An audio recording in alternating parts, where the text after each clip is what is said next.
You can do Ask it. questions. Just throw some questions out about life, anything. Yeah, it's kind of, Tim touched on it earlier. That's why I remembered it. But do you falter in not putting 100% into something? So like, you know, they say jack of all trades, master of none. Yep. You know, I'm definitely a person that does a billion fucking things, and I would say, it hurts me at times because I don't put everything into something, but at the same time, I'm trying to grow everything, and I feel like some of these things, like I can't grow this one thing and I'll be set. You know what I'm saying? Like I feel like progressively, like I push this up 30% one day, and then this can come up 5 because I have that time. You know what I'm saying? But do you think you falter in not putting 100% into something? My biggest regret is I feel a lot of people that I'm close with have either accomplished or are accomplishing all their dreams and all the things that they wanted to do. And I've been along for the ride for every last one of them, but I have not yet to do my thing. So whether it's friends of mine who are playing professional sports, friends of mine who, like even Hops now. I mean, I've known Hops for a minute. What he's got going on, I'm not gonna say I envy it. I'm envious of the feeling that he has because he found something and he ran with it. My other boy has opened up 4 barbershops now. You know, just opened up his second location in a new state that he's been in for a year, a little over a year. You know what I'm saying? So, and like me and Io just got close here recently. And he's living his dream. And I feel I've been incorporated where I've been involved with the podcast and we've did things and things are still going. And then I've started this football team where we're doing things. And then I got involved in fitness, and it's just been a matter of I've been really good at a lot of things, but I haven't fully committed to anything while I'm watching the people around me accomplishing all these things. You know what I'm saying? And giving it their all. And it sucks, man, because I still couldn't tell you what I wanted to do. So that's where when I've done stand-up comedy. I do stand-up comedy, right? I've done it 5 times. But I don't want to fully commit to stand-up comedy. While Guwap fully committed, moved down to Texas, and now he's on ads.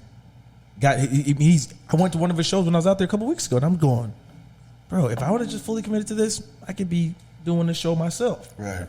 You know, so it sucks because I'm not a hater because I'm there, I'm supporting, but it's just like, why didn't I just commit to something? But it's like cliche because like you give 100%, you'll get 100% back in return. You know, Facts. Stuff like that. You know, but I think my biggest thing is I like to start a whole bunch of tasks. I don't always complete them. Yeah. But I'd die a sad man if I failed at nothing. You know, like I want to do just about everything that I touch. You know, I feel like I have the Midas touch when I wake up in the morning. Like everything I touch is going to be great. Everything I touch is going to be great. It might not be great that day, but eventually it shall turn into some kind of benefit to me. You know, if not, I hope it helps somebody else to succeed. There's a couple visions and things like that, ideas in my head that I keep in my head because I feel like every time I give out an idea to somebody, they get that, you know, that power and that will. And like, damn, that actually is a good idea. Yeah. That's a great idea. But I'm like, shit, man, I should probably just hold my tongue a little bit more and then do my own thing. Meeting with lawyers, you know, things like that. Definitely is like probably been like some of the best things ever for me. I told somebody I was going to meet with the lawyer. They're like, oh, you in trouble again? I said, nah, bro. That shit is so removed from my life. Like, I don't even think about it no more. You know, so, and then if I dive deeper into that, you know, I'm like, shit, I feel like that kind of helped me because maybe I was going down the wrong path. It could have been worse. Yeah, for sure. It could have been worse. So I'm glad that, you know, the Lord made that plan to stop me and say, hey, bro, we gotta stop. We gotta slow you up a little bit. That's real shit. And put you into this kind of position. And now look at it. Like you just said, bro. Appreciate that. But it's like, I don't know, man. I hate talking about Corona, but that shit's fucking me up, man. Yeah. Like I have so that's life. many That's real life visions right now, bro. You were touring before that shit. Bruh. You were out there. But then, and to that degree, you know, a lot of my family members, you know, like I literally got in like a big ass argument with them the other day. I'm like, y'all just thought I was out here drinking beer. A wise man would not just go to the fucking well to drink the water. He'll just try to figure out why the fuck everybody's at the well. That's what I was doing. You know, I'm going to Atlanta, Charlotte, New York 8 times, you know, whatever, Florida, here and there.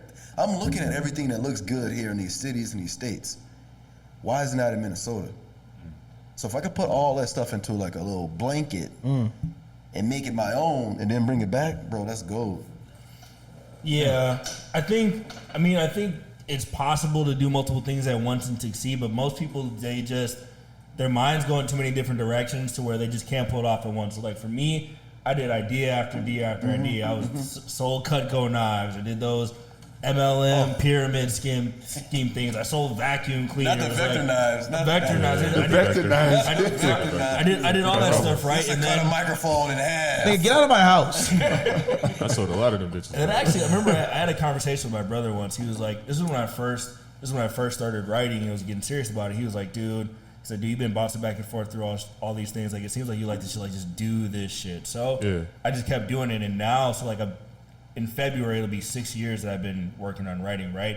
And like I've been sitting down recently, and it's finally come to the point where it's not like I'm gonna stop writing. I'm always gonna write for the rest of my life, but it's kind of like that frontier is kind of like it's built, and it's almost like now where I'm like my eyes wandering now because I've established that now I'm doing videos, doing podcasts, so like this multimedia avenue is gonna be something else I can dive into. But now, since I saved up a little bit of cash, maybe I can pull back on making some money to like start other things that might not make money right away, right? Now that I have an audience set up, like I can take some of that brand equity and like move it somewhere else, right? To where if I tried to write, do YouTube, start a podcast all at the same time, like not saying it can't be done, but it probably would have been a lot harder for me. And like I don't think people realize how much you could get done if you just like buckle down and like try to do something for like a year. It doesn't have to be some crazy 5-year dream. Just 90 days, 6 months, a year, see what happens, and then kind of reevaluate after that, you know?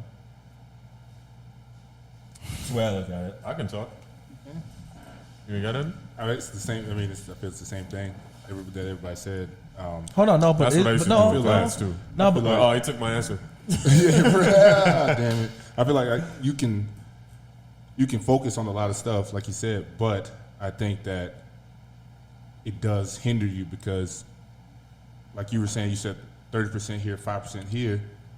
Who knows if you would have focused fully on that 5%, whatever that object was, if that would have shot up, like that would have been the one that was like, okay, yep, I found my thing, this is what it is, instead of focusing on something that can be a dead end, or focus on multiple things that are just But Monte, but dead for end, stuff like that. But so for you, so I talked to this class on Monday morning. It was a middle school class. Talking on Zoom, and I was talking about how growing up, all I thought about was playing football, right? And now you were a much successful football player than I was coming out of Georgia. Like you went on to play college ball. You had opportunities to actually take it to the next level. I tore my ACL, MCL my senior year of high school, and so when I'm talking to these kids, I told them when that happened, I felt like my career was over because football is going to be the ticket to get me to college. And the only reason I wanted to go to college was to play college football. And then obviously everybody talks about going to the pros, and that's all instilled in your head. So for a guy like you, I feel like I don't understand how you can be so calm about it because you literally had a ticket where you could have played big time college ball. You dealt with injuries, and then all of a sudden now it's just since then. I mean, obviously you've played semi-pro, amateur pro football, things like that. You try to stay active, but how do you cope with it? Because you've gotten to the point now where it's just like, what is your true passion? What's the one thing that you definitely always wanted to do? Because when I met you 10 years ago, I was like, oh, this dude's going in the league easily. I'm saying 6'4" receiver. You know what I'm saying? Like he's fast. He could jump. I'm not trying to gas you. I'm just speaking up. And I actually had a college coach that was there with me. Unleaded or premium? No, so That's real talk though. So if I think about it that way, football was that goal, and then once I got injured, it was kind of like people come back from injuries. So I was like, I'm gonna go back. Went back, got hurt again, and so that's when I started to realize, okay, like maybe I can't do this. I'll never get to that level. So that's when I started coaching, and so going through what I've gone through with injuries and then like grades and stuff like that, I always thought like, hey, if I could help these kids, like let them know, hey, I've been down this path. I know which way that you shouldn't take. That's going to be the best thing. So that's why I started coaching and stuff, and so I can help and I can pass down the things that I've been through in the form of knowledge, and so these kids don't have to choose that path. Like, hey, man, I can see just the way that you're communicating with your peers and stuff like that. This is how you are. Oh, how'd you know that? because I was that guy. I was doing that. So Like this is an what you old, need young to. he- like a young old head. Yeah, young old head. I got the hairline of old. Anyway, yeah. So that's what now my passion is when I'm coaching, and so that I pass down that knowledge and everything. No, you get shout out Louis satisfaction. Eagles. You get gratification out of that too. Yeah. You know, if I literally put my investments into like somebody else and they make it pop, I feel just as happy. Yeah. You know, like damn, I helped them get to that spot. Like that's a word. benefit to me. But that's how I feel. I honestly feel that everybody around me has to get theirs first before my time comes. I legitimately think about that all the time, bro. Because I'm seeing it happening. Huh?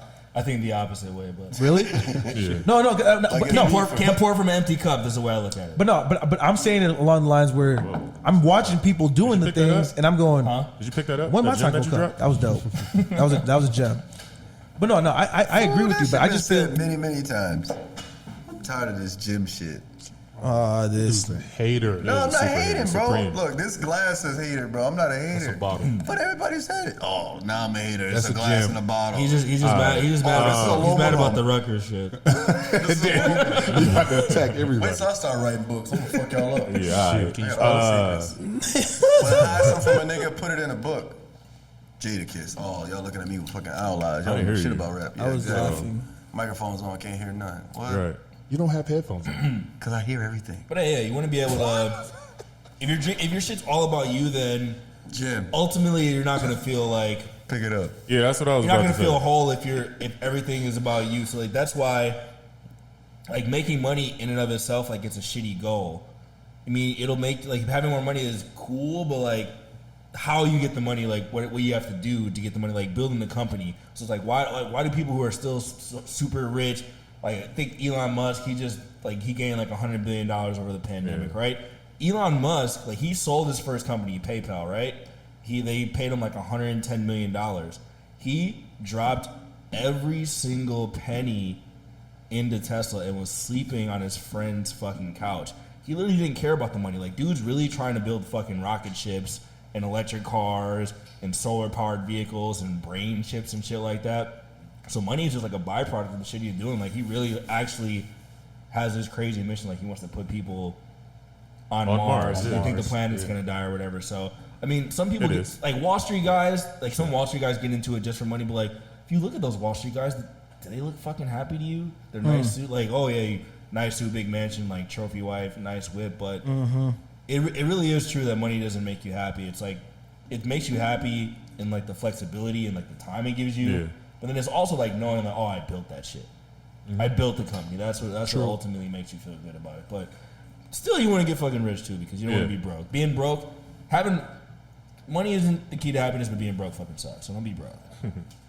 I think you can, because I think if you don't try, like we said earlier, if you don't even try, even if you're doing 5 different things, if you don't try those 5, you don't know what's going to happen. Because anything can happen, good or bad. True. You know what I'm saying? So, and I think people get caught up too much in the bad. You know, like, damn, what if this doesn't work out? But what if it does? You know, and that's, for me, that's how I live. Not even kind of, that's how I live. Like, fuck it. Like, I'm going to try this shit. If it don't work, then cool. At least I tried it. I'm gonna learn something. You know what I'm saying? I'm gonna get something from this. You know, like even like if you just go into what you were talking about, where you went from writing and now you make your videos, but now that's multimedia right there. See what I'm saying? So that's just a branch off of what you were kind of already doing. You know, Right. podcast is you talking. That's writing. You know what I'm saying? Right. You make like a tree. videos. You know what I'm saying? Yeah. So I think everything is kind of. It's kind of hard to say I want to build cars and then I want to like I don't fucking know something completely off the string. You know, Build like a rocket ship. that'd be the same. You know what I'm saying? Same stem. You know, Or he's but, doing like brain chips and shit. Yeah, he's doing all yeah. kinds of stuff. But Yeah. so good shit, good convo. Where we at?